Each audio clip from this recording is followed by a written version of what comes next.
Thanks for stopping by, and before we begin, please leave a like and subscribe if you have not already.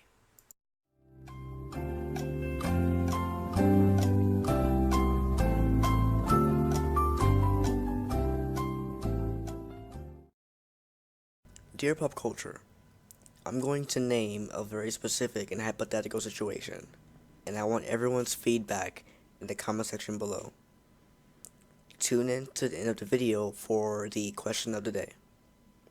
Let's say hypothetically, you're living a very luxurious life. You make a good living out of what you do, and not only is it what you want to do, but you're making enough money to where you always stand right by your family and friends.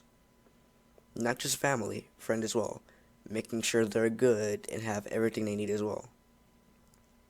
Sure, you might have people with no respect for you here and there, even if it's the majority of people that know you exist. Haters are a part of life, keep that in mind.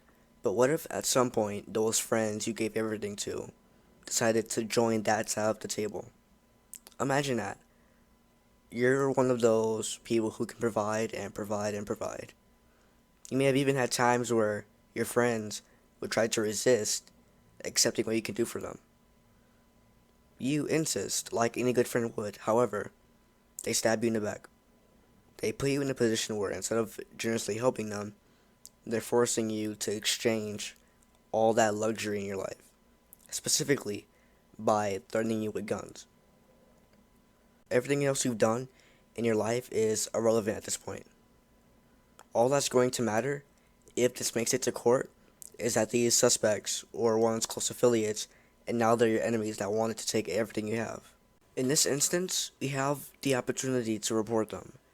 You also have the option not to by taking such a betrayal and letting it go. The only obstacle is that if you're in the U.S., under federal law, United States Code, Section 4 states that concealing information of a crime that has occurred with you having knowledge of it is in fact prosecutable. In simple terms, you can get in trouble and a little bit of time yourself if you decide not to. Although you were friends, maybe even for a long time, this is how things went down. You're in court, testifying, and what would you do? When it's time for the judge to ask, do you see these individuals in the courtroom today? Are you going to point them out so they can receive proper consequences? Or do you say nothing to avoid snitching, which would result in you doing time for them?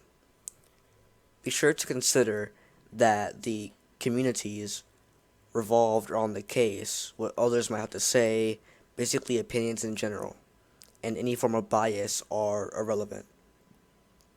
I personally would strive to make sure that when the law is involved, I do what I have to do and say what I have to say if I do not face any charges. Any charges, even if it's just a fine.